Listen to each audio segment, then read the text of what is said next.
Assalamualaikum warahmatullahi wabarakatuh. Apa kabar adik-adik semua? Bertemu lagi dengan saya, Miss Nurliana, guru IPA dari SMP Satap SMP Negeri 1 Kulisusu, Hutan Utara, Sulawesi Tenggara.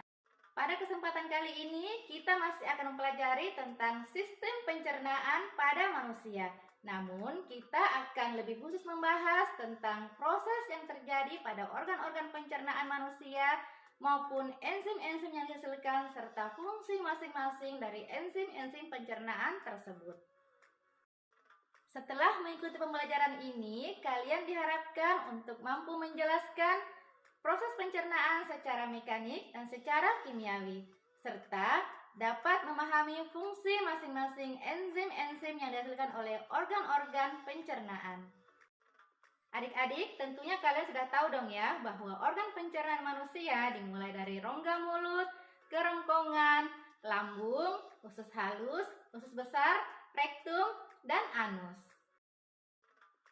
Nah, selanjutnya kita akan membahas proses pencernaan yang terjadi dalam organ-organ pencernaan manusia, enzim-enzim yang dihasilkan dalam organ pencernaan, dan fungsi masing-masing enzim-enzim pencernaan tersebut. Untuk itu, simak penjelasan berikut ya. Proses pencernaan makanan ada dua macam, yaitu secara mekanik dan secara kimiawi. Pencernaan secara mekanik dilakukan dengan gerakan-gerakan seperti mengunyah, menelan, menghancurkan, meremas, serta mendorong makanan. Dan pencernaan secara kimiawi adalah proses pencernaan makanan yang melibatkan enzim-enzim pencernaan. Baik adik-adik, kita mulai dari rongga mulut ya. Dalam rongga mulut terjadi pencernaan makanan secara mekanik dan secara kimiawi. Secara mekanik karena terdapat gerakan gigi yang memotong, merobek, serta mengunyah makanan. Serta terdapat pula gerakan lidah yang mengatur posisi makanan.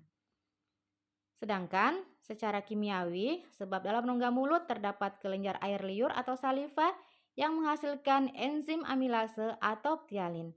Enzim amilase ini berfungsi untuk memecah zat pati atau karbohidrat ataupun amilum menjadi gula atau yang disebut sebagai glukosa. Adik-adik, kalau kalian sedang mengunyah makanan yang mengandung karbohidrat seperti misalnya nasi, awal mulanya terasa tawar kan? Lama-kelamaan menjadi agak sedikit manis. Hal ini terjadi karena keberadaan enzim amilase ini yang memecah karbohidrat tersebut menjadi gula. Selanjutnya dari mulut makanan akan masuk ke kerongkongan atau esofagus.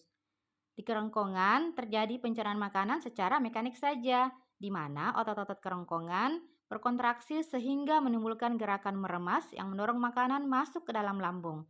Gerakan otot kerongkongan yang meremas makanan ini disebut sebagai gerakan peristaltik. Kemudian dalam lambung terjadi pencernaan makanan secara mekanik dan secara kimiawi.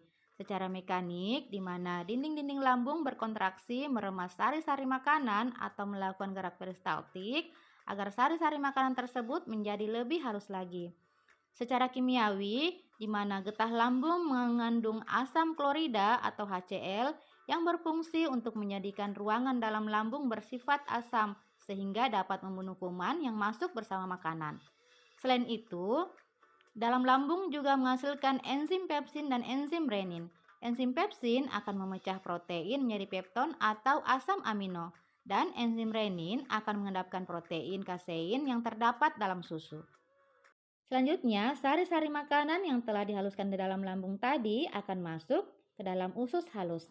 Nah, adik-adik perlu kalian ketahui bahwa usus halus ada 3 bagian, yakni usus 12 jari atau duodenum, usus tengah atau jejunum, dan usus penyerapan atau ileum.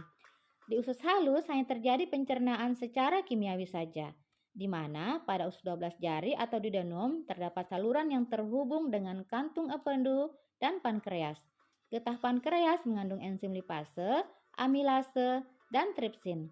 Enzim lipase berfungsi mencerna lemak menjadi asam lemak dan gliserol. Sementara enzim amilase akan mencerna amilum menjadi maltosa dan enzim tripsin akan mencerna protein menjadi polipeptida. Getah empedu yang dihasilkan oleh hati akan mengemulsikan lemak sehingga membuat lemak larut dalam air.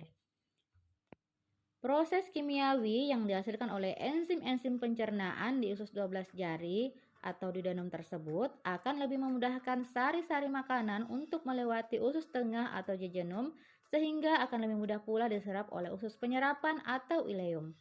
Nah, selanjutnya sari-sari makanan tersebut akan terbawa bersama aliran darah kita ke seluruh bagian tubuh sehingga menjadi sumber tenaga kita dalam beraktivitas.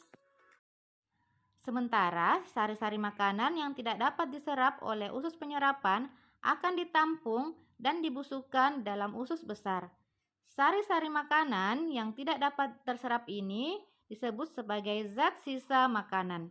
Di dalam usus besar, banyak terdapat bakteri Escherichia coli yang membantu membusukkan zat sisa makanan tersebut sehingga akan memudahkan untuk dikeluarkan dari tubuh kita dalam bentuk tinja melalui rektum dan berakhir di anus. Adik-adik, berdasarkan pemaparan barusan, kalian tentunya sudah dapat memahami tentang proses pencernaan yang terjadi dalam organ-organ pencernaan manusia maupun enzim-enzim yang dihasilkan serta fungsi masing-masing dari enzim tersebut. Untuk itu, silahkan kerjakan soal berikut ini.